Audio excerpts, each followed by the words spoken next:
up? What's up, everybody? Welcome back to another episode of Don't Do That.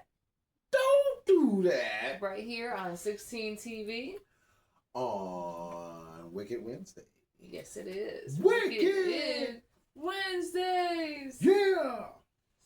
So, all right. Well, it is Hump Day, everybody. And shout out, this is the Team Onslaught shirt. Candy pink. This is the candy pink. Candy pink. Candy pink. Candy pink. Go to teamonslaught517.com and you will get your merch there. Yes, sir. All right. So it is again the Hump Day. It is the Hump Day. The Hump Day. Almost to the weekend. F-It Fridays is right around the corner. Religious holidays and whatnot coming up, came and passed. Yes, and FDT. So apparently, you MAGAs, some of you MAGAs, maybe not all of you, but some of you, probably all of you, have lost your shit. When it comes to Kash App Patel. As we know, Kash App Patel is of Indian religion. He is the FBI's first Indian American to hold the position of FBI director. He is Gujarati Indian descent. His family is from Badran village of Gujarati, India. He was born in New York. He celebrated the Hindu Festival of Lights, which is also celebrated by more than 1 million people, and that includes Hindus, Sikhs, Jains, and Buddhists. In his post, let's see here. Yep. All right, we have Blue Dream, Sticky, House of Dank. You go ahead. Smoke of the F. Smoke of the F. House of Dank. It is the spot. That is the spot. Now, in his post, Kash App Patel had stated, Happy Diwali, celebrating the Festival of Lights around the world as good triumphs over evil. Now, some MAGA has had... Really? Yeah. So, that's a loaded gun right there. Now, MAGA had a whole bitch fit with this. Jeremy Carl describing himself as being on the front lines in a war against secularism. He had written, Do you see the problem yet? Why did they have a problem with him celebrating his heritage? Well, it's not a Christian heritage. But he's not. But this is America, remember? So John McClone, who describes himself as an unapologetic Christian American, states, This is a Christian nation. Check your foreigner stuff at the gate. Wow. Johnny Blacksmith, who talks about him being a right-wing before it was cool, stated, not compatible with American tradition. All the quiet parts out loud. Ben Garrett, a pastor at Raguj or some church in Ogden, Utah, he has no stated, Go back. Podcaster Joel Webben stated, Go back home and worship your sand demons. Get out of our country. Chris Nelson, a Florida Christian, stated, What the hell is this? This is America, not India. It's an ex-user also stated, Sam Hambrick wrote back, deport. Didn't I say that? Said deport. Yes, you did. That's why I found it very hilarious. Didn't I say that? I found it hilarious because it's like, you are literally like you said, a chocolate chip in a bowl of milk. He's the only person of color in the entire cabinet. Yeah, exactly. So or junk drawer. And your religion or whatnot is supposed to be peaceful and all that other good jazz, and yet you're not even a peaceful man. Shun your beliefs. They can't even have enough class to let you. Wow. Yeah. Wow. Well, Kash App, how does it feel? I tried to tell you, bro. I told you, dog. I told you. Me personally, I don't care. I mean, hey, but I mean, your followers. Cash? I think you might want to hit this, bro. I tried to tell you, because bro. I mean, I hate care. saying I told you so, bro. You know, again, me personally, you know, as a regular person over here, you know, as most of us feel the same way on this side of the rope. We don't care. I tried to tell that is perfectly fine to us, but to people that you're trying to, you know, protect, basically, don't even care about you or how you feel or the religion that you have. So, yeah. Open your eyes. Get on the right side of history, Cash App. Get on the right side of history. All the more reason you be where you belong. And so, it begins. Story time. It begins. Almost 60 years ago, after America abolished slavery, the Greenwood district of Oklahoma was a thriving community, mostly filled with blacks that had migrated from the South. Watch the movie Greenwood. I think it was like 2014. It speaks of this. This is the story of Black Wall Street. This is so that people will stop hitting my comments saying, well, if you guys and black people just get their own stuff, maybe you just need to get your own stuff. This is the story of one time when we got our own stuff. Mm-hmm. And when people see you shining, they hate. And they don't want to see you shining no more. Not at all. Being separate from their racist white neighbors helped them to focus and build up a vibrant community that Booker T. Washington gave the name Black Wall Street.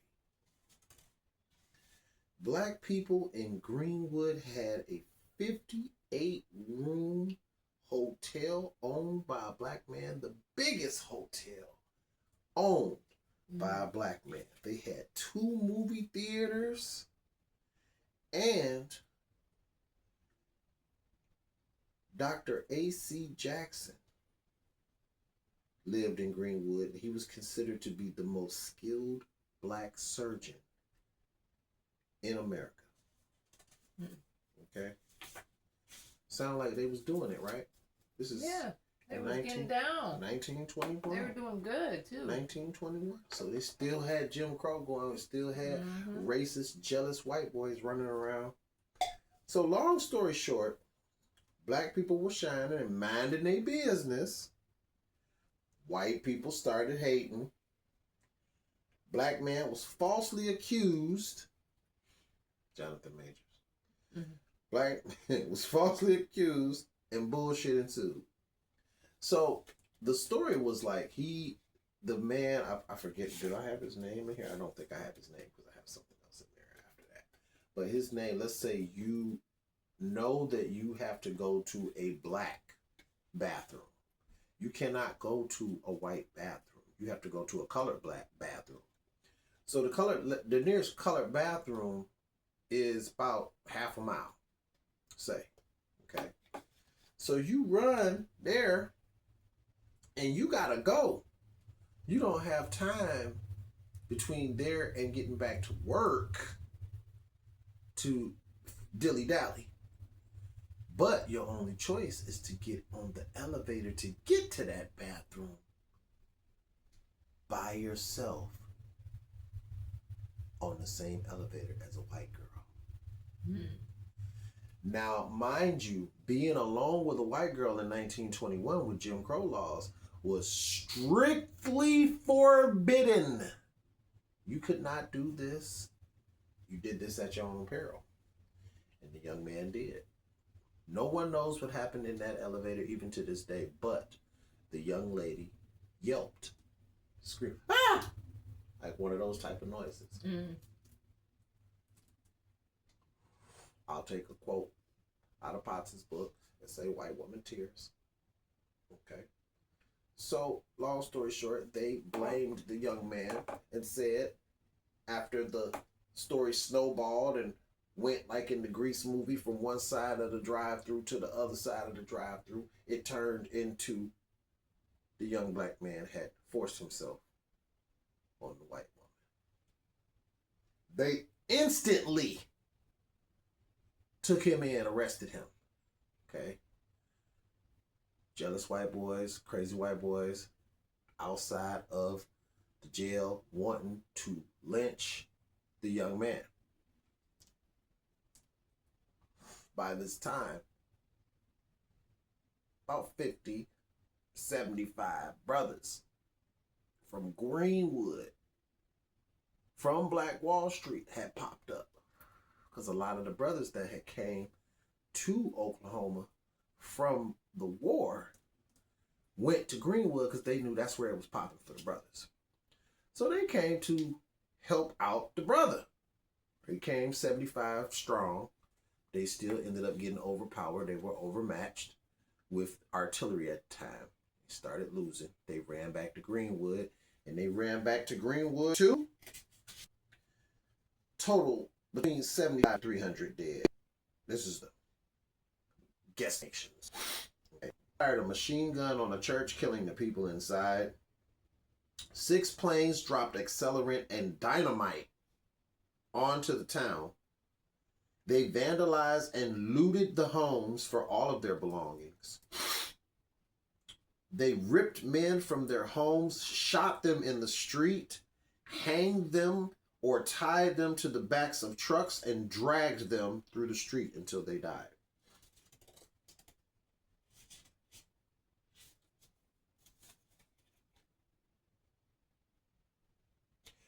This is for you dumb motherfuckers that say, well, if you get your own, we have more stories than that. Actually, there was plenty. That's just the first one. There are many more stories that black people have tried to separate themselves and get their own shit. And then we have highways, run neighborhoods, redlining. We have Jim Crow. We have to fight to not be in the back of the bus. We have ignorant motherfuckers on toothpaste saying that, well, maybe people are tired of, taxpayers are tired of paying for people that can work. Okay. So I looked it up, and a whopping almost 40% of people that are receiving SNAP or food benefits right now, it ain't us, dog. Or it ain't even the seasoned ones either. I'm saying that to say, that's y'all. That's y'all with that. But that's not even the point. I just wanted to prove the point back to you, but that's not the point. Although, you're wrong, but that's not the point. The point is the only way to unity is through empathy.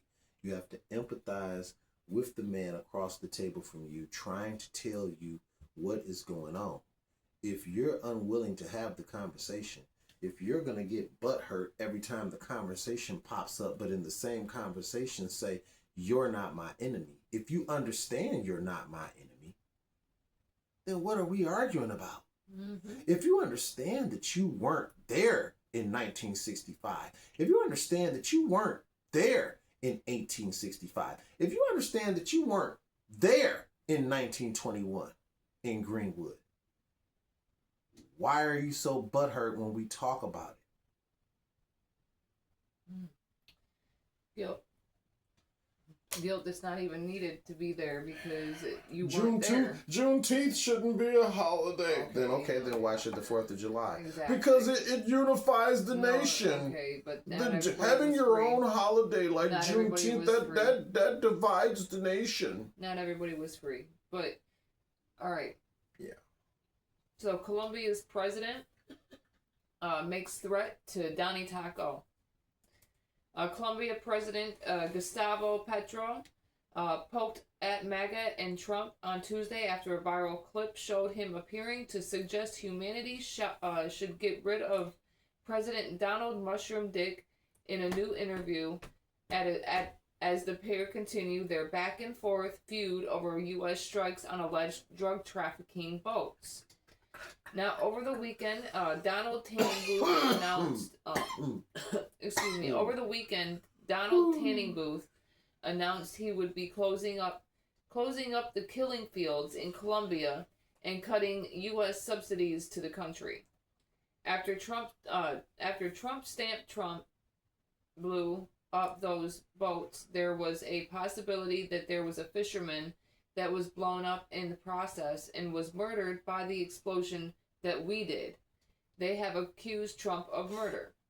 An interview with Univision was released on Monday, and journalist Daniel Carano asked Petro whether the situation between the countries could be resolved with wisdom and pragmatism when the president offered his reply.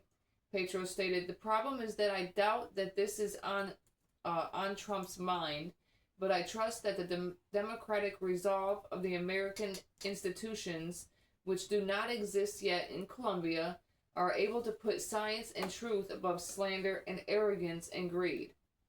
Carano summed up, your mission is not to change Trump. He responded with no. And the journalist stated, your mission is to seek the best possible negotiation for those millions of Colombians who depend on those jobs and that economy. Now, Petro had stated humanity has a first off-ramp. It is to choose to change Trump in various ways.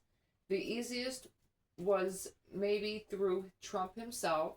If not, get rid of Trump, with snapping his fingers with emphasis. Now, Representative Carlos A. Jimenez stated on X, in an interview with Univision, Colombia's narco-terrorist in chief, Gustavo Petro, has just threatened to overthrow President Trump. Petro's threats must be taken seriously. He is a genuine threat to the safety and security of our hemisphere. Who said that? His name is Representative Carlos A. Jimenez. It's amazing. Jimenez. Yeah, Jimenez. Whatever. Steve Cortez also stated, Petro Gustavo directly threatens President Donald Trump and seems to endorse violence versus our president. Colombia needs a new leader, and America needs a real ally again in Bogota. Now, the relations between Trump and Petro have deteriorated rapidly over cooperation with the administration's renewed war on drugs. Trump has accused Petro's government of allowing coke production to surge, while Petro insists U.S. military strikes on alleged drug trafficking boats are violating Colombia's sovereignty. One, if it's not your area, stay out of it. As long as they're not in your area, that's fine. But at the end of the day, you don't just randomly go blow up a boat. You just don't. That's not how we do things. Right. You literally start a war when you do that shit. So, why would you do that? And at the end of the day, he is in the game of pissing people off. So, I wouldn't be surprised at all that something ends up happening because of his ignorance and just dropping bombs on people. Like, blowing up boats. Like, you put other people at risk. Like the fisherman that was possibly murdered there. So, yeah, that's it. Well, I've only got one thing. One thing. Yeah.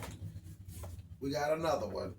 We got another one. Another one. All right, so this one is 49-year-old Billy Joe Cagel. Yeah, you always get three names when you do something crazy that has something to do with guns They always give you 3 names. So, this 49-year-old Billy Joe Cagel was found at the Atlanta airport. He was online threatening to shoot up the Atlanta airport. And then the family contacted law enforcement because they became alarmed. They didn't want anything to happen to their family member. They knew that he was touched in the head. This also touches on Donnie Two Dolls, Donnie Taco. Taking away Donnie Portobello. mental health. Because a lot of these people, I told you before, the girl that was mentally unstable that stabbed her manager to death in the McDonald's drive-thru. The man who stabbed 11 people at the Walmart. The man that stabbed that young lady, the Ukrainian in girl, the neck, that everybody tried to turn into a race thing, but that man was just off. He was schizophrenic. One flew over the cuckoo's nest. I'm sorry, but white people are not the only people with mental illness. And then there was the what was it? There was the guy that was a teacher, and they just basically shipped him off to somebody else's school, and he was still crazy, and he stabbed to death a mother and a father in front of their 2 twin daughters, I believe it was. They weren't twin daughters, but 2 daughters. It's the Devil's Den murders. I believe so, yes. Devil's Den murders. Okay, so look at all these people that are and what's going on? Where is the... No. You know what we're doing? We're giving a bunch of money to Argentina. Yeah. That's what we're going to do. We're getting planes from Qatar. We're making deals. Mm-hmm. That's what we're doing. We're selling watches. Right. That's what we're doing. That's what we're doing. We're making AI videos of dropping poop on people who are, protesting against all the shady stuff that I'm doing. Because I'm the president of the United States and I'm doing shady stuff. Yeah. So yeah. All right. There's that. But well, that's it. That's all we got. So, all right.